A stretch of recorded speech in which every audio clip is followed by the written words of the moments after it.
Assalamualaikum warahmatullahi wabarakatuh. Saya Zikri Ramadan N dengan NPM 233510537. Sini saya akan melanjutkan yaitu membaca buku dari chapter ke-7 dari tugas pemrograman mobile. Langsung saja kita masuk ke bab 7-nya yang berjudul di sini from an user input terus no one. Masuk ke yang pertama yaitu controller versus uncontrolled, the control freak.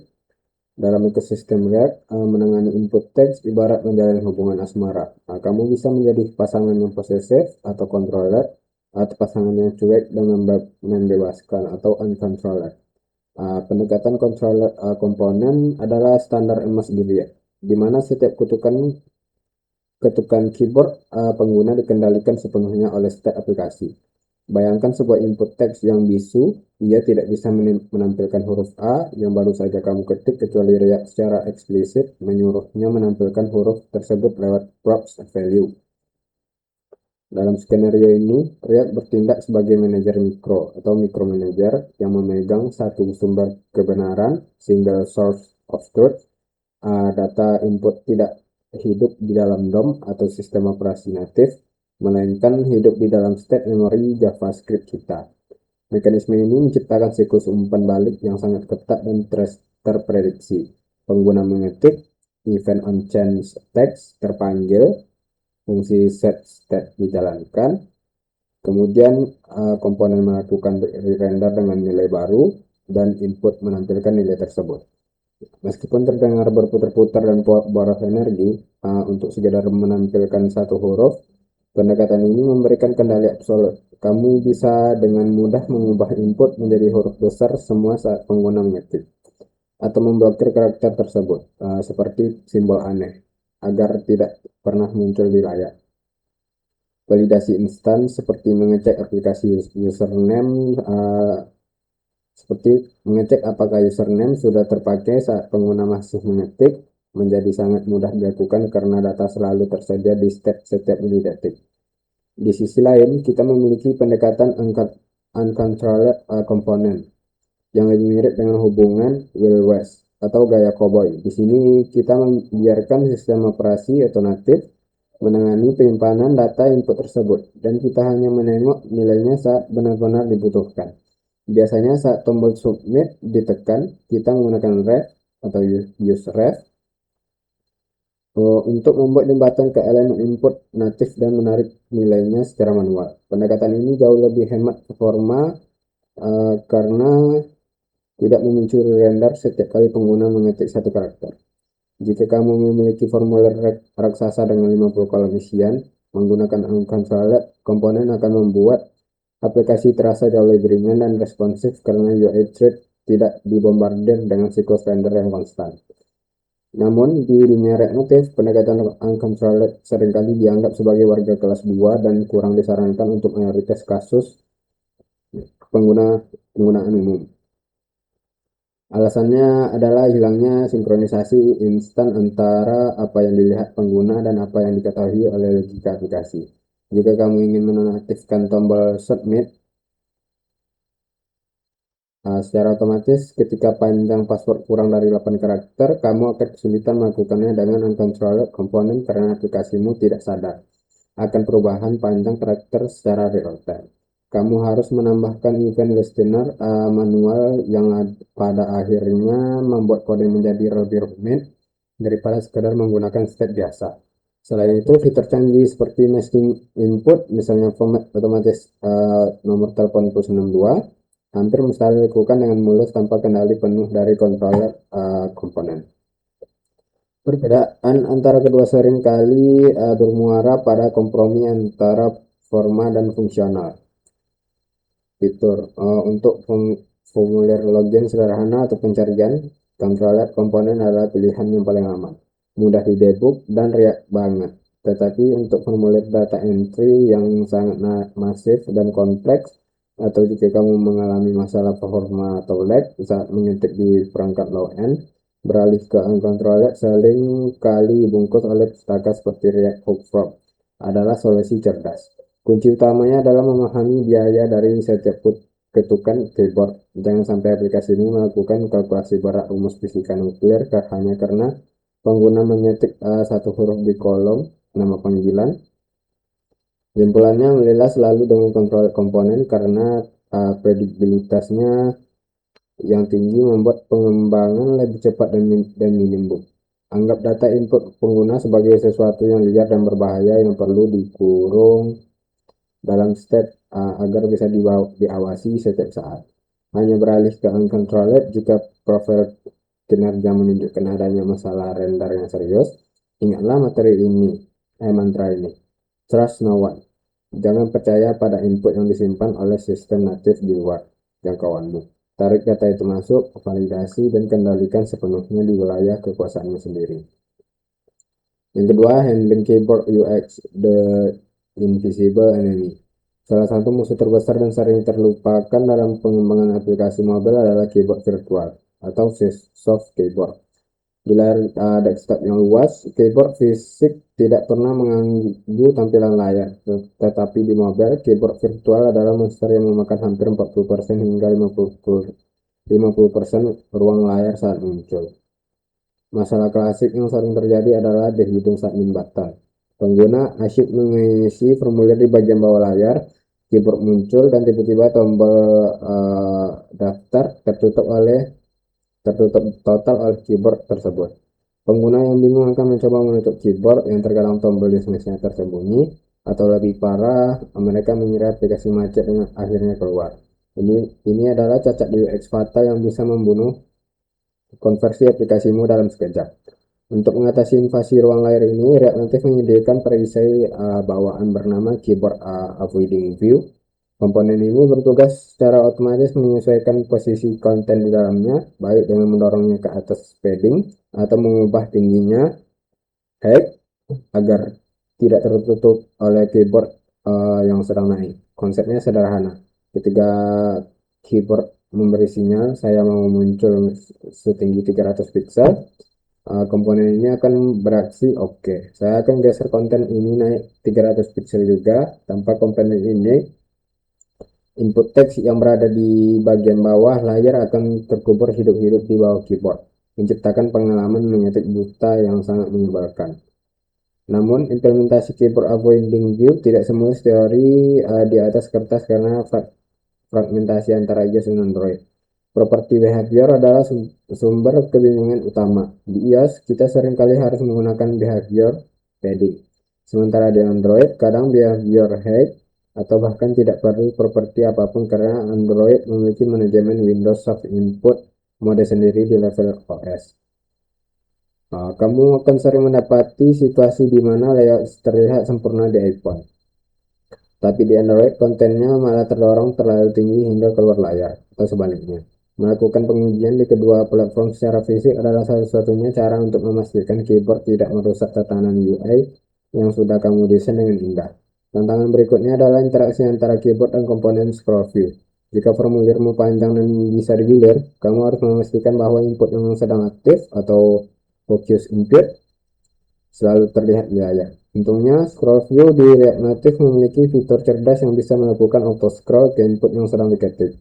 Asalkan struktur komponenmu properti keyboard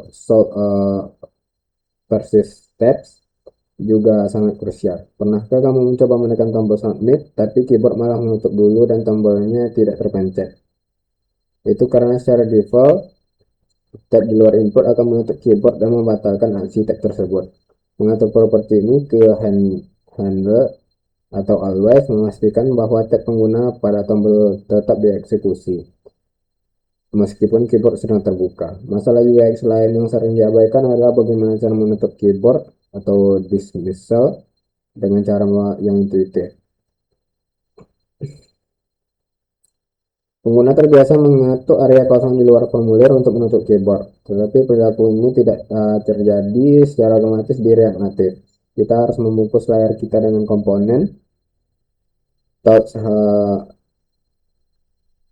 table without feedback dan memanggil fungsi keyboard dismiss pada props on press. Ini adalah detail kecil yang memberikan dampak besar pada perasaan natural sebuah aplikasi. Jika pengguna harus mencari tombol kecil down atau return di keyboard hanya untuk melihat layar penuh kembali, itu menambah beban kognitif yang tidak perlu. Menangani keyboard adalah seni mengelola ruang yang sangat terbatas dan dinamis. Kamu tidak hanya mendesain satu tampilan statis, tetapi dua keadaan. Keadaan keyboard tutup, layar penuh, dan keadaan keyboard buka, layar setengah. Pastikan elemen krusial seperti tombol X utama, call to action, tetap bisa diakses dalam kedua keadaan tersebut. Jangan biarkan keyboard menjadi tembok penghalang antara pengguna dan tujuan mereka. Keyboard haruslah menjadi alat bantu, bukan rintangan visual yang membuat pengguna frustasi. Nah, yang ketiga, skema validation atau ZAP, the NetCap Bangchar. Dahulu kala, validasi formulir dilakukan dengan rangkaian if-else yang panjang dan berbelit. Sering disebut sebagai validation. Kamu akan menemukan kode yang mengetikkan seperti jika nama kosong, return error A, jika email tidak ada akeongnya, return error B, jika password kurang dari 8, return error C. Kode imperatif semacam ini sulit dibaca, sulit dipelihara, dan sangat rentan terhadap bug logika. Jika kamu lupa satu kondisi else, data sampah bisa lolos masuk ke database dan menyebabkan kekacauan. Disinilah kita membutuhkan seorang penjaga keamanan profesional, dan Zat adalah boncar kelab malam paling ketat namun cerdas di ekosistem TypeScript saat ini. Zat memungkinkan kita melakukan validasi berbasis skema declaration, alih-alih menulis logika pengecekan manual.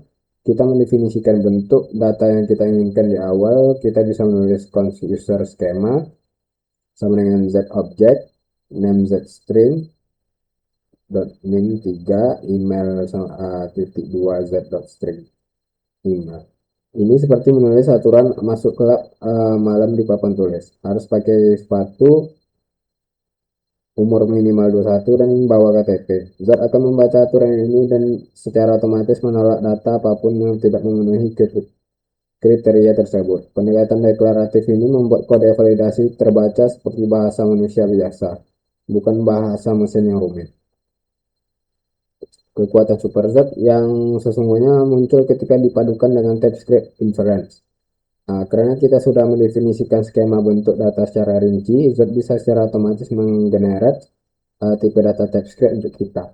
Kita tidak perlu menulis interface user secara manual lagi. Cukup gunakan type user sama dengan Zot.infer type of user schema. Ini menjamin bahwa tipe data di kode TypeScript kita selalu 100% sinkron dengan logika validasi runtime. Jika kita menambahkan aturan baru di skema Zot, misalnya menambahkan kolom umur, tipe data di seluruh aplikasi akan otomatis terupdate. Ini menghilangkan risiko ketidaksinkronan antara apa yang kita kira datanya dengan apa validasi aslinya.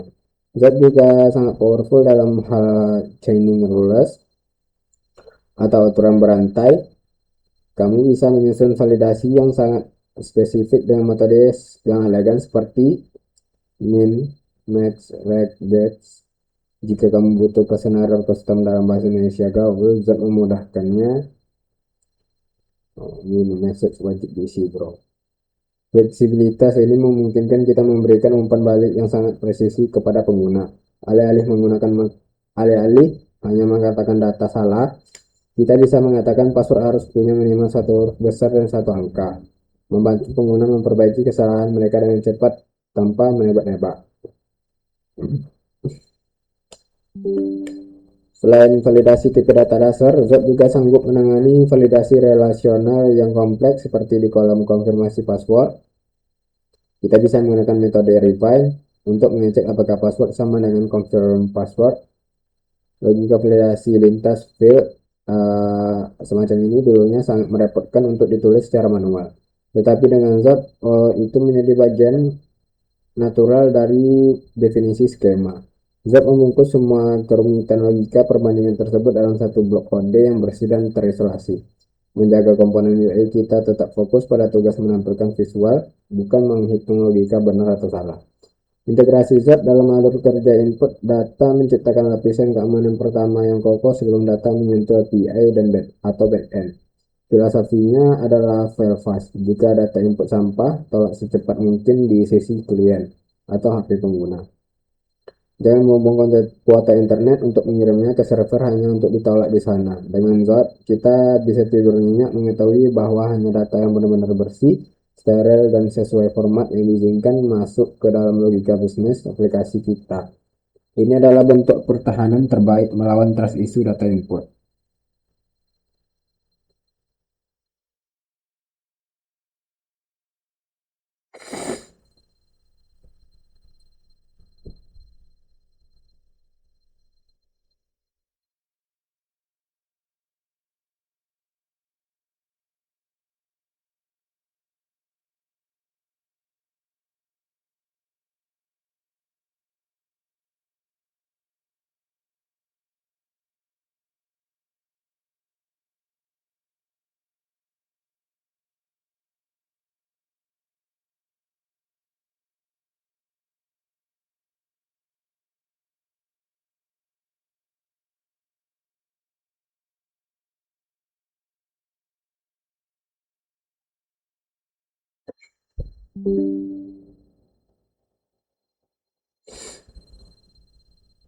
Lanjut yang keempat, stage management for forms.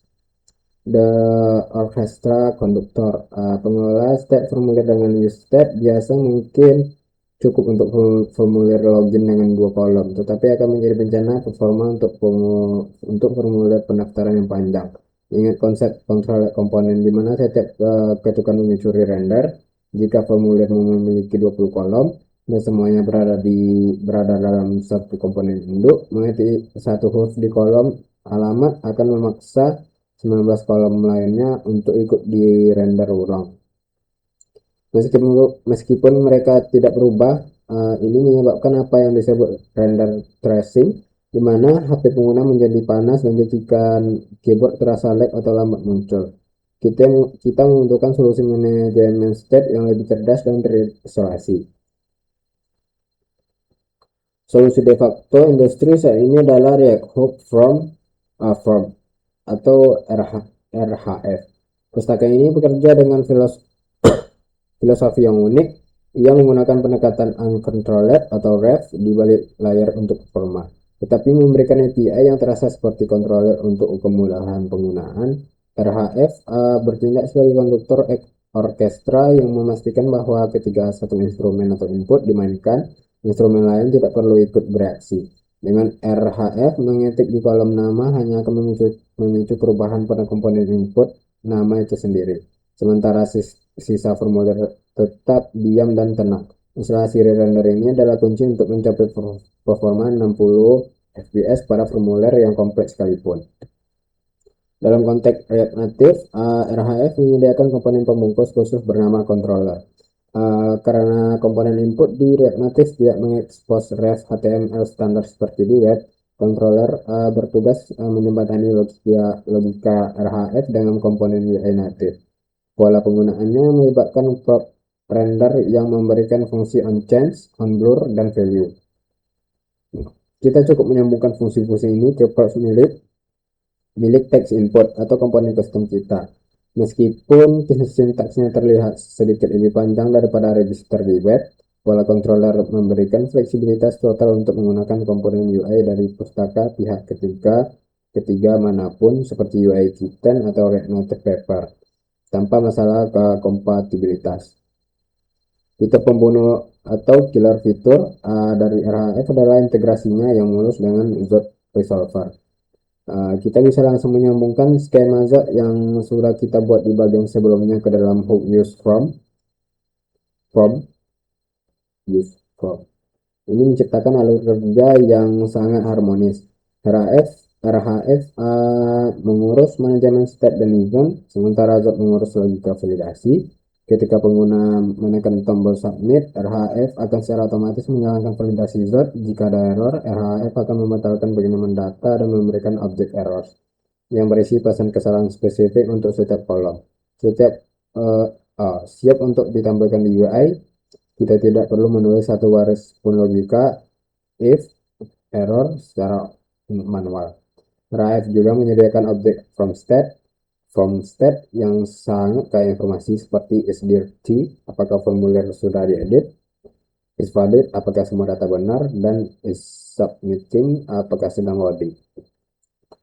Properti ini memungkinkan kita membuat UI yang responsif dan canggih, misalnya menonaktifkan tombol submit jika formulir belum valid, atau menampilkan spinner loading saat data sedang dikirim. Semua status ini dikelola secara otomatis, membebaskan kita dari keharusan membuat puluhan variabel useState untuk melacak status setiap bagian formulir. Kode menjadi jauh lebih bersih, lebih pendek, dan lebih mudah dipahami. Dengan menggunakan React Hook From, kita mengubah tugas manajemen formulir yang biasanya menjadi sumber utama kode, spaghetti, menjadi struktur yang rapi dan terorganisir. Kita memisahkan 3 kekhawatiran utama: tampilan atau UI komponen, logika validasi ZOT, dan manajemen state RHF. Pemisahan ini membuat kode kita sangat modular dan mudah dites. Formulir yang kompleks bukan lagi monster yang menakutkan, melainkan sekumpulan komponen kecil yang bekerja sama dalam harmoni di bawah arahan satu konduktor yang efisien. Yang kelima, error handling UX, the empathic messenger. Menampilkan pesan kesalahan atau error message adalah momen yang krusial dalam interaksi manusia dan komputer. Setelah langkah sedikit saja, pengguna akan merasa bodoh, disalahkan, atau frustasi. Seringkali developer menampilkan pesan error teknis seperti error 40400, get request, atau invalid regex pattern, yang sama sekali tidak mengerti oleh manusia normal.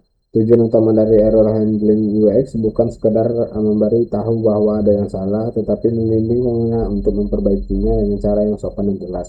Pesan error haruslah bertindak seperti guru yang sabar, bukan polisi yang galak. Gunakan bahasa yang manusiawi, misalnya email ketinggalan, akeong nih, alih-alih format email tidak valid.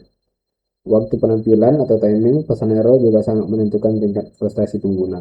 Jangan pernah menampilkan pesan error berwarna merah mencolok saat pengguna sedang mengetik on-chain. Bayangkan betapa menyebalkannya jika kamu baru mengetik satu huruf U dan aplikasi langsung berteriak email salah. Padahal kamu belum selesai mengetik. Praktik terbaik adalah menggunakan strategi validation on block. Saat pengguna pindah dari kolom tersebut atau validation on submit saat tombol ditekan. Biarkan pengguna menyelesaikan pikiran mereka terlebih dahulu, baru kemudian kita evaluasi hasilnya.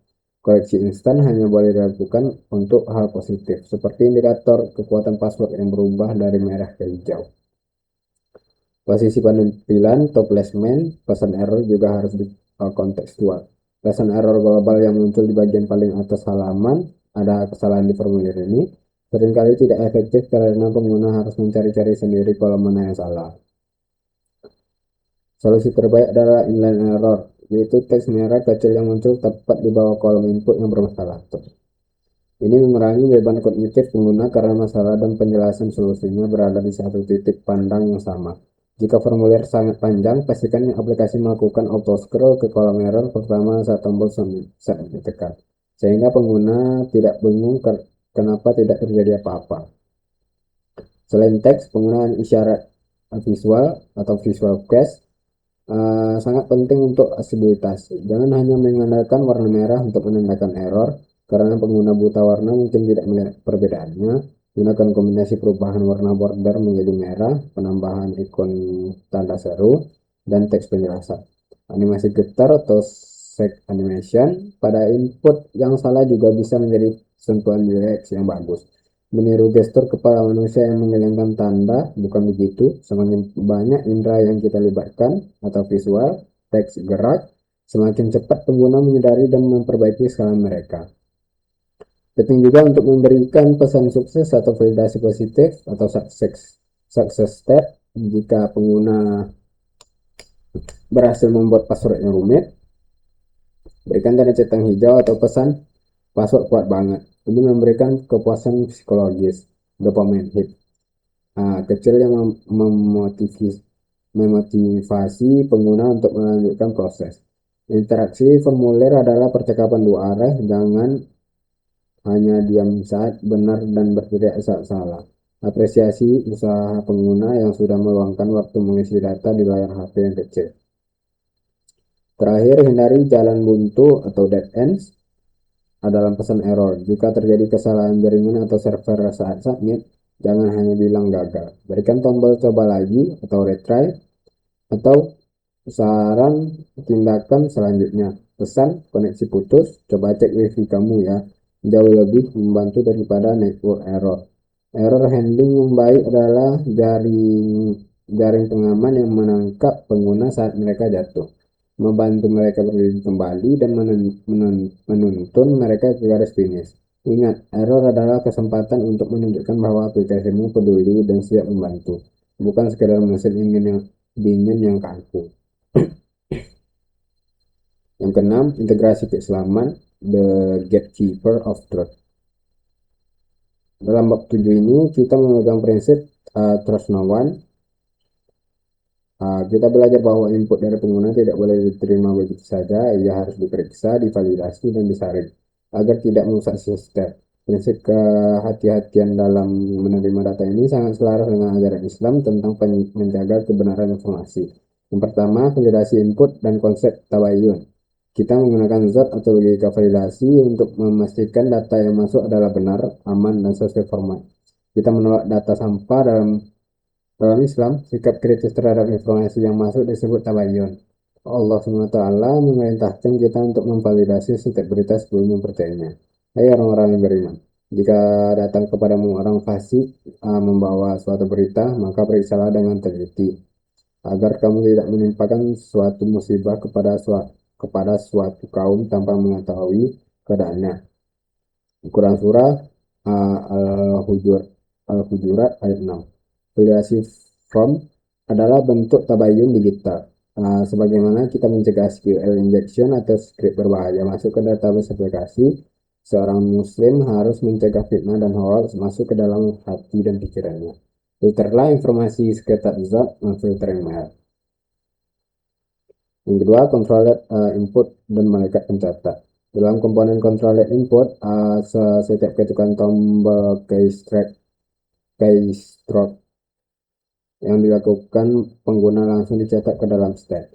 Tidak ada satu huruf pun yang terlewat. Sistem mengetahui segalanya secara real time. Mekanisme ini mengingatkan kita pada pengawasan yang jauh lebih canggih, yaitu pencatatan amal oleh malaikat rakib penatib.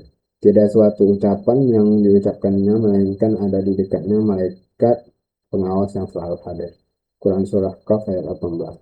Sebagai pengguna, saat kita mengisi formulir, baik itu status medsos, komentar, atau data pendaftaran, ingatlah bahwa database langit juga sedang melakukan input handling. Sebagai developer, kita bertanggung jawab membuat form yang digunakan untuk kebaikan, bukan memfasilitasi input maksiat atau penipuan. Yang ketiga, error handling dan adab memberi nasihat. Saat pengguna salah mengisi form, misal password terlalu pendek, aplikasi harus memberitahu kesalahan tersebut. Kita belajar bahwa pesan error atau error message yang baik itu harus jelas namun sopan. Membimbing pengguna untuk memperbaiki kesalahan atau recovery, bukan menghina mereka. Ini adalah cerminan dari adab amar ma'ruf nahi munkar. Mengajak kebaikan, mencegah keburukan. Saat melihat saudara kita berbuat salah, teguran harus disampaikan dengan cara terbaik atau ihsan. Maka berbicara kamu berdua kepadanya dengan kata-kata yang lemah lembut, mudah-mudahan ia ingat atau takut. Quran Surah Taha ayat 44. Bahkan kepada Fir'aun pun Musa diperintah bicara lembut. Maka pesan error di aplikasimu, maaf format email salah, adalah bentuk nasihat digital. Jangan buat pesan error yang kasar, input atau membingungkan. Tuntun pengguna kembali ke jalan yang benar atau valid steps dengan kasih sayang.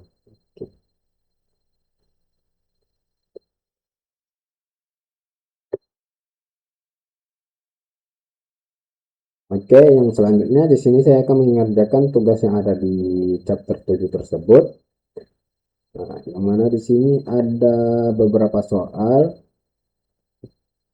Ya, di sini ada 5 soal.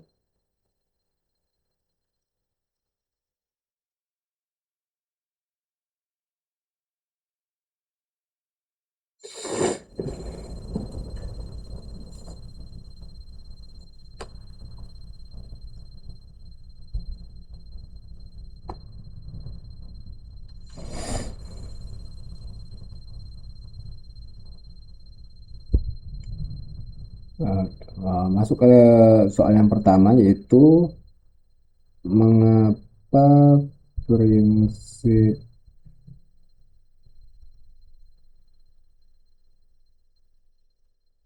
Snowan wajib diterapkan dalam menangani input form. Hubungkan kegagalan validasi ini dengan perintah Al-Quran tentang tabayun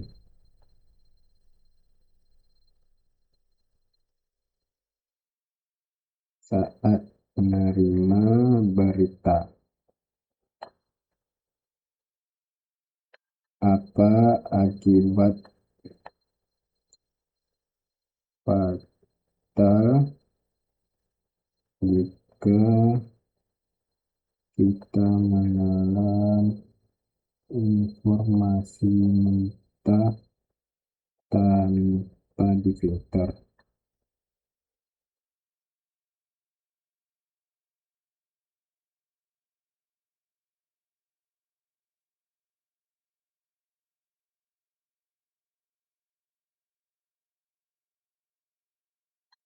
Uh, Prinsip Krasnawan dalam menangani input from itu bukan soal tidak percaya pada pengguna sebagai manusia, tapi soal tidak percaya pada data mentah yang masuk ke sistem. Karena secara teknis, setiap input dari user bisa saja salah atau tipe, format tidak sesuai, tidak lengkap, disengaja untuk merusak.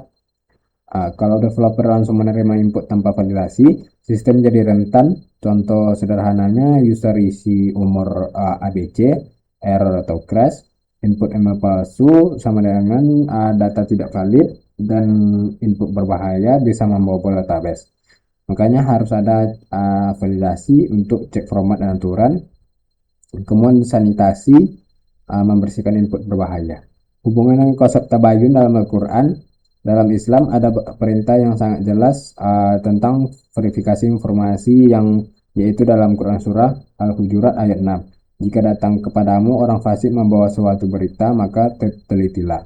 Maknanya jangan langsung percaya informasi yang datang, harus cek kebenarannya dulu. Kalau tidak, bisa menimbulkan kerusakan atau penyesalan. Ah, ini persis seperti validasi input dalam sistem, seperti input user sama dengan berita, sistem sama dengan penerima berita, dan validasi sama dengan tabayun. Di sini akibat fatal jika menerima input mentah tanpa validasi. Yang pertama yaitu sistem error atau crash, data kotor, kebocoran data atau identitas, manipulasi sistem oleh pihak yang tidak bertanggung jawab.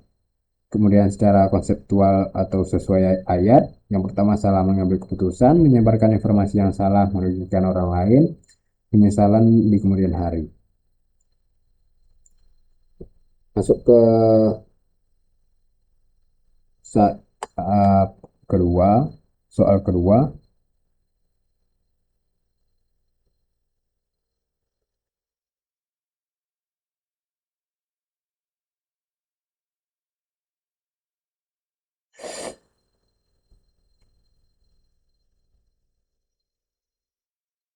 bandingkan pesan error ke tersebut dengan adab amar ma'ruf nahi munkar bagaimana seharusnya.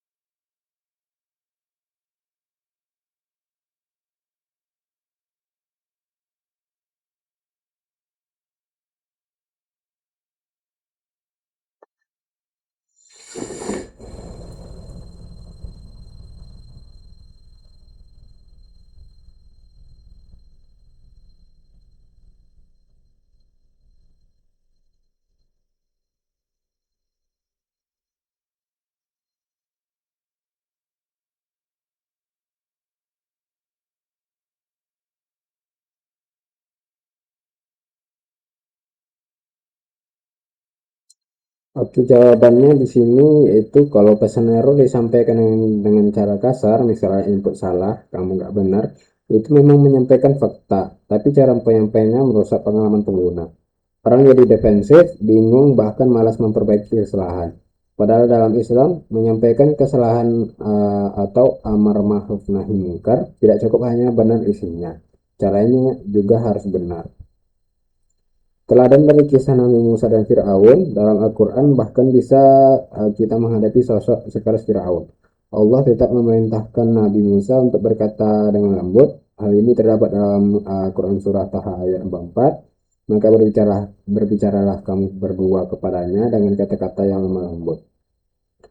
Firaun itu sangat zalim, bahkan mengaku sebagai Tuhan, tapi tetap diperintahkan lemah lembut, artinya kepada seorang biasa yang hanya salah input form, lebih pantas lagi kita menggunakan cara yang baik. Berban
Masuk ke soal yang ketiga, jelaskan bagaimana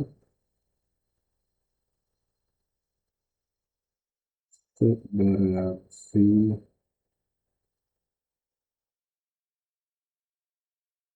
terhadap setiap ketukan tombol,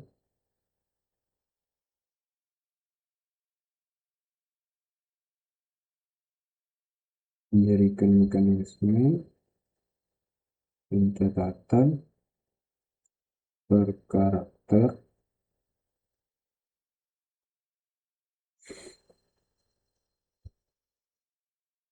ini sebagai analogi Untuk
untuk jawaban yang ketiga di sini dalam sistem aplikasi seperti React atau Vue, setiap ketukan tombol pada input langsung diproses melalui event seperti on-chain.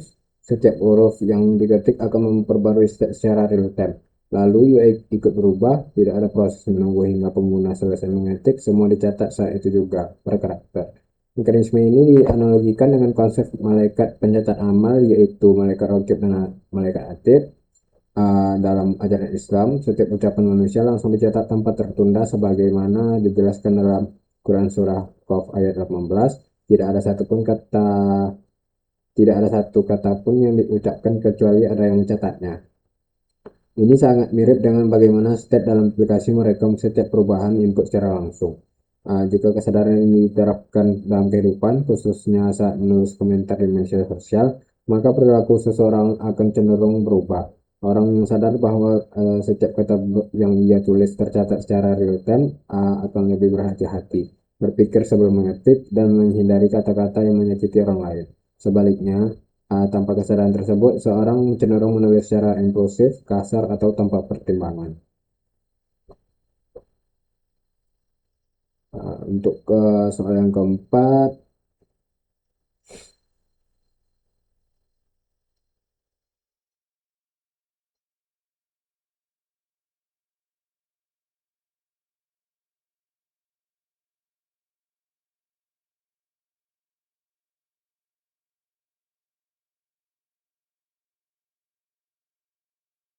penyebab masalah tata letak ini dan usulkan solusi teknis menggunakan komponen keyboard avoiding view atau scroll view. Kaitkan tindakan memperbaiki UI yang tertutup keyboard ini dengan hadis tentang cabang iman, menyingkirkan gangguan dari jalan. Mengapa memastikan jalan pengguna atau user flow lancar tanpa hambatan visual bernilai sedekah?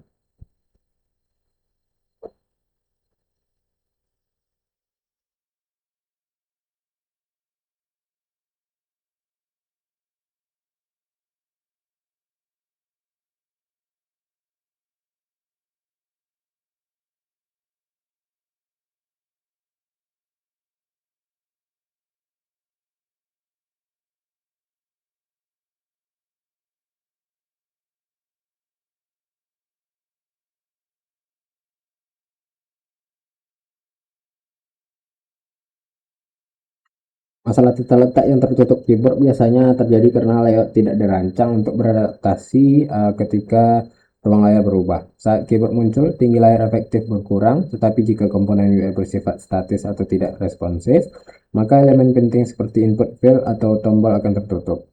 Penyebab utamanya antara lain penggunaan layout yang kaku atau fix, tidak adanya mekanisme untuk mendeteksi kemunculan keyboard, serta tidak menggunakan kontainer fleksibel seperti scroll view. Akibatnya, aplikasi tidak mampu menyesuaikan posisi elemen secara dinamis. Solusi teknis yang umum digunakan adalah memanfaatkan keyboard avoiding view dan scroll view. Keyboard avoiding view berfungsi untuk menggeser atau menyesuaikan posisi layout secara otomatis saat keyboard muncul, sehingga elemen tetap terlihat. Sementara itu, scroll view memungkinkan pengguna untuk menggulir layar jika konten lebih panjang dari area yang tersedia, sehingga tidak ada bagian penting yang terjebak di bawah keyboard. Kombinasi keduanya sering digunakan untuk menghasilkan pengalaman pengguna yang lebih optimal. Jika dikaitkan dengan nilai dalam Islam, tindakan memperbaiki UI agar tidak mengganggu pengguna sejalan dengan ajaran tentang cabang iman, yaitu menyingkirkan penggangguan dari jalan. Dalam konteks ini, gangguan bukan hanya benda fisik, tetapi juga hambatan dalam pengalaman pengguna. UI yang tertutup keyboard bisa diibaratkan seperti jalan yang terhalang, menyulitkan pengguna mencapai tujuannya.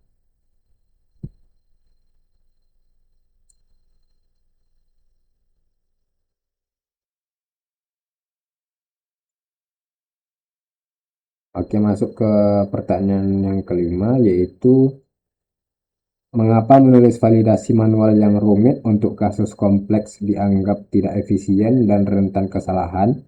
Hubungkan penggunaan alat bantu Zod untuk menyederhanakan kerumitan ini dengan prinsip Islam, yasiru wala tu'asiru. Apakah membebani diri dengan kode rumit yang bisa disederhanakan termasuk tindakan yang bijak?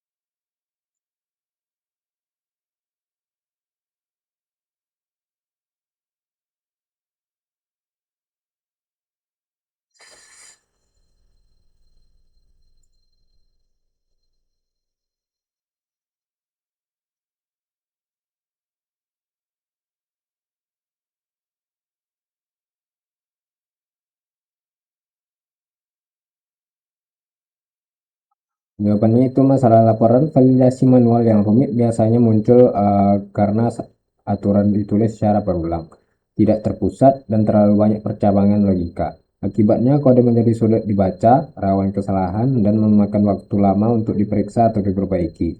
Semakin kompleks kasusnya, semakin besar kemungkinan terjadi inkonsistensi atau bug.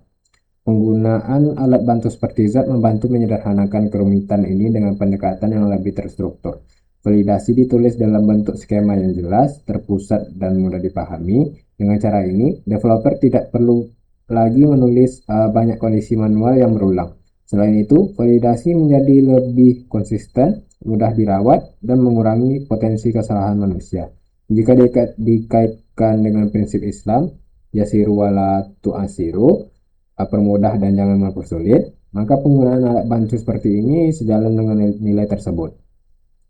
Islam mendorong kemudahan dalam hal yang memang bisa dipermudah, selama tidak melanggar prinsip kebenaran. Dalam konteks ini, menyederhanakan validasi bukan berarti mengurangi kualitas, tetapi justru meningkatkan kejelasan dan keandalan sistem.